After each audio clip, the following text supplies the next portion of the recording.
Sejak manusia pertama kali memandang ke langit malam, ada satu pertanyaan yang tidak pernah benar-benar selesai untuk dijawab, yaitu sejauh apa kita sanggup melangkah meninggalkan rumah bernama bumi. Di antara cahaya bintang yang tampak tenang, tersimpan samudera ruang angkasa yang begitu luas hingga setiap penemuan baru terasa seperti membuka halaman pertama dari buku yang belum pernah dibaca. NASA kini berada di titik penting dalam perjalanan panjang tersebut. Setelah puluhan tahun menjadikan bulan sebagai kenangan kejayaan masa lalu, manusia kembali bersiap menulis babak baru eksplorasi antariksa. Namun perjalanan kali ini bukan sekedar untuk mengulang sejarah. Tujuannya jauh lebih besar, yaitu membangun pijakan permanen di luar bumi, menembus batas pengamatan alam semesta, dan mencari kemungkinan kehidupan di dunia yang selama ini hanya hadir dalam imajinasi para ilmuwan. Tahun 2026 menjadi masa ketika berbagai proyek ambisius NASA mulai menunjukkan bentuk yang semakin nyata. Seperti program Artemis bergerak menuju fase yang lebih kompleks, teleskop Nancy Grace Roman yang bersiap membuka jendela baru menuju alam semesta, dan sementara Europa Clipper yang sedang melintasi ruang antariksa dalam perjalanan panjang menuju salah satu dunia paling misterius di tata surya kita. Ketiga misi ini berdiri pada tujuan yang berbeda, namun semuanya mengarah pada satu hal yang sama, yaitu memperluas batas pengetahuan manusia. Di balik roket, teleskop, dan wahana canggih yang dikirim ke angkasa, terdapat harapan besar bahwa suatu hari nanti manusia tidak hanya menjadi penghuni bumi, tetapi juga penjelajah sejati alam semesta.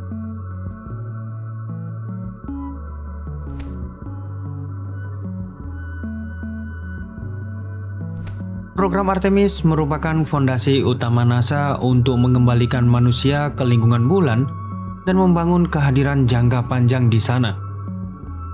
Jika program Apollo dahulu berfokus pada pencapaian simbolis berupa pendaratan pertama manusia di bulan, maka Artemis dirancang untuk menciptakan infrastruktur yang memungkinkan eksplorasi berkelanjutan. Bulan tidak lagi dipandang sebagai tujuan akhir, melainkan sebagai batu loncatan menuju Mars dan wilayah tata surya yang lebih jauh lagi. Berdasarkan pembaruan terbaru hingga 29 Mei 2026, NASA telah mengubah rancangan Artemis 3 secara signifikan. Misi yang sebelumnya direncanakan sebagai pendaratan manusia di bulan, kini lebih difokuskan pada pengujian kemampuan rendezvous atau docking antar kapsul Orion dengan wahana pendarat komersil di orbit bumi. Langkah ini diambil untuk memastikan seluruh teknologi pendukung benar-benar matang sebelum digunakan dalam operasi pendaratan di permukaan bulan. NASA menargetkan peluncuran Artemis 3 pada tahun 2027, sementara pengumuman resmi kru misi dijadwalkan pada Juni tahun 2026 ini. Dalam pelaksanaannya, Artemis 3 akan menggunakan Rocket Space Launch System atau SLS, roket terbesar dan paling kuat yang pernah dibangun NASA sejak era Saturn V. Di puncak roket tersebut akan ditempatkan kapsul Orion yang berfungsi membawa astronot menuju ruang angkasa. Kapsul Orion akan menjadi pusat berbagai pengujian penting yang menentukan kesiapan sistem transportasi manusia menuju bulan pada dekade mendatang. Perakitan komponen utama roket Artemis 3 sendiri terus berlangsung di Kennedy Space Center dengan berbagai bagian inti telah tiba untuk proses integrasi. Setelah Artemis 3, perhatian akan beralih kepada Artemis 4 yang saat ini diproyeksikan menjadi misi pendaratan manusia berikutnya di wilayah kutub selatan bulan sekitar tahun 2028 nanti. Kawasan ini sangat penting karena diyakini menyimpan cadangan es air dalam jumlah besar di kawah-kawah yang tidak pernah terkena sinar matahari. Air tersebut dapat diolah menjadi oksigen, air minum, bahkan bahan bakar roket. Dalam jangka panjang, NASA bersama berbagai perusahaan swasta tengah merancang pembangunan kawasan eksplorasi permanen yang mencakup kendaraan penjelajahan bulan, drone pelompat permukaan, sistem tenaga, hingga habitat manusia. Apa yang dahulu hanya muncul dalam ilustrasi sains, kini mulai bergerak menuju kenyataan. Namun, Artemis bukan hanya tentang bulan. Program ini pada dasarnya adalah latihan besar bagi masa depan umat manusia. Setiap teknologi yang diuji, setiap prosedur yang disempurnakan, dan setiap kilometer yang ditempuh oleh para astronot akan menjadi bekal penting bagi perjalanan menuju Mars. Dengan kata lain, ketika Artemis melangkah menuju bulan, sesungguhnya manusia sedang mempersiapkan diri untuk melangkah lebih jauh lagi.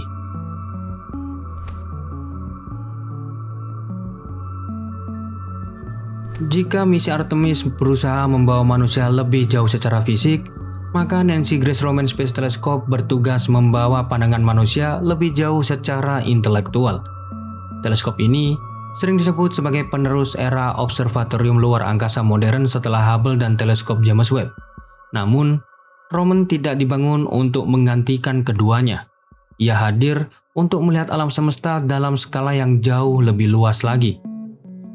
Berdasarkan perkembangan terbaru hingga Mei 2026, teleskop ini telah menyelesaikan berbagai tahapan utama pembangunan dan juga pengujian. NASA sendiri mentargetkan peluncuran pada September 2026 menggunakan roket Falcon Heavy milik SpaceX menuju orbit Sun-Earth L2 atau wilayah gravitasi stabil yang berjarak sekitar 1,5 juta kilometer dari bumi. Menariknya, proyek bernilai miliaran dolar ini justru dilaporkan berada dalam kondisi lebih cepat dari jadwal awal dan tetap berada di bawah anggaran yang direncanakan. Keunggulan terbesar Roman terletak pada instrumen Wide Field Instrument atau WFI.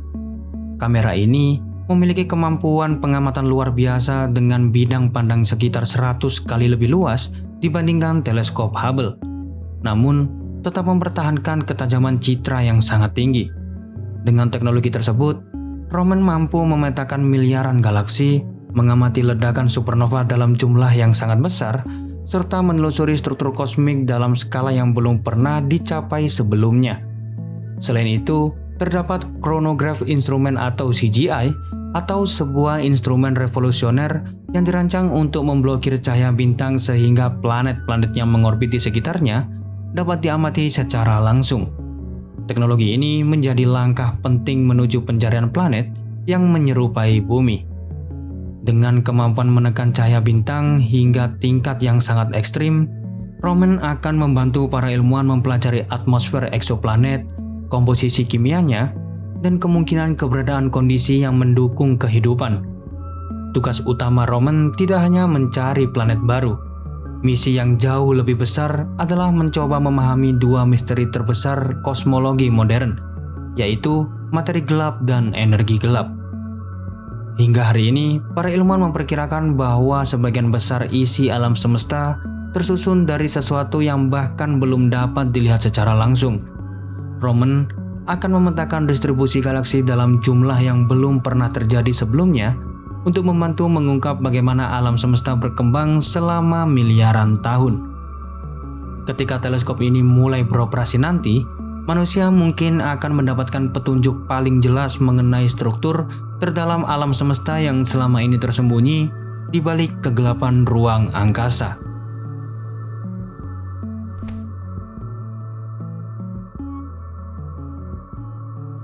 Lalu sementara Artemis mengarah ke bulan dan Roman memandang jauh ke alam semesta, Europa Clipper menempuh perjalanan menuju salah satu lokasi yang dianggap paling menjanjikan dalam pencarian kehidupan di luar bumi. Tujuannya adalah Europa, bulan es milik Jupiter yang selama puluhan tahun membuat para ilmuwan penasaran. Europa terlihat seperti bola es raksasa yang begitu tenang. Namun di balik permukaan beku tersebut terdapat lautan air cair yang diyakini memiliki volume lebih besar daripada seluruh samudra yang ada di bumi. Lautan itu tersembunyi di bawah lapisan es tebal dan dipanaskan oleh gaya gravitasi Jupiter. Kombinasi air, energi, dan unsur kimia yang diperlukan kehidupan menjadikan Europa sebagai salah satu kandidat terbaik untuk menyimpan kehidupan mikroba di luar planet kita ini. Europa Clipper berhasil diluncurkan pada 14 Oktober tahun 2024 menggunakan roket Falcon Heavy dari Kennedy Space Center. Saat ini, wahana tersebut masih berada dalam fase perjalanan antar planet. Berdasarkan lintasan yang telah dirancang, Europa Clipper akan memanfaatkan bantuan gravitasi Mars dan Bumi untuk meningkatkan kecepatannya sebelum mencapai sistem Jupiter. NASA sendiri memperkirakan wahana ini akan tiba di lingkungan Jupiter pada tahun 2030 dan kemudian melakukan hampir 50 lintasan di dekat Europa. Untuk menjalankan misinya, Europa Clipper membawa seperangkat instrumen ilmiah yang sangat canggih. Di antaranya, terdapat radar penembus es yang mampu memetakan struktur lapisan es Europa, spektrometer inframerah untuk mengidentifikasi komposisi kimia permukaan, kamera resolusi tinggi guna menghasilkan peta paling detail yang pernah dibuat, dan magnetometer untuk mempelajari lautan bawah permukaan, serta instrumen analisis partikel dan plasma yang akan mengamati interaksi antara Europa dan medan magnet Jupiter. Seluruh perangkat ini bekerja bersama untuk menjawab pertanyaan sederhana namun monumental, yaitu apakah Europa layak dihuni oleh kehidupan? Berbeda dengan wahana yang mendarat langsung, Europa Clipper dirancang untuk melakukan serangkaian lintasan cepat. Strategi ini dipilih karena lingkungan radiasi di sekitar Jupiter sangatlah ekstrim. Dengan terbang berulang kali melewati Europa, wahana dapat mengumpulkan data ilmiah dalam jumlah besar sambil meminimalkan kerusakan akibat radiasi. Jika misi ini berhasil, menemukan indikasi kuat keberadaan lingkungan yang mendukung kehidupan, Europa dapat menjadi target utama ekspedisi pendaratan pada masa depan. Dengan demikian, Europa Clipper mungkin akan dikenang sebagai misi yang membuka jalan menuju penemuan terbesar dalam sejarah sains modern. Di antara debu bulan, kegelapan antar galaksi, dan samudera tersembunyi di bawah es Europa, NASA sedang merangkai 3 perjalanan yang tampaknya berbeda, tetapi sebenarnya saling terhubung. Artemis berusaha membawa langkah manusia lebih jauh dari sebelumnya. Nancy Grace Roman Space Telescope berusaha memperluas penglihatan manusia hingga ke tepi alam semesta. Europa Clipper berusaha menjawab pertanyaan yang mungkin paling tua dalam sejarah peradaban, yaitu apakah kita sendirian di alam semesta? Ketiganya adalah gambaran tentang rasa ingin tahu umat manusia yang tidak pernah berhenti bertumbuh. Ketika roket Artemis meraung meninggalkan bumi, ketika Roman membuka mata raksasanya ke dalam ruang angkasa, dan ketika Europa Clipper mendekati dunia es yang jauh di bawah cahaya Jupiter, sesungguhnya yang sedang bergerak bukan hanya mesin dan juga dengan teknologi, melainkan yang sedang bergerak adalah mimpi seluruh umat manusia. Masa depan eksplorasi antariksa tidak lagi sekedar tentang mencapai tempat yang lebih jauh. Masa depan itu adalah tentang memahami siapa diri kita di tengah luasnya alam semesta ini. Dan mungkin di antara jutaan bintang yang berkilau dalam sunyi, ketiga misi ini akan membawa manusia selangkah lebih dekat kepada jawaban terbesar yang selama ini kita cari.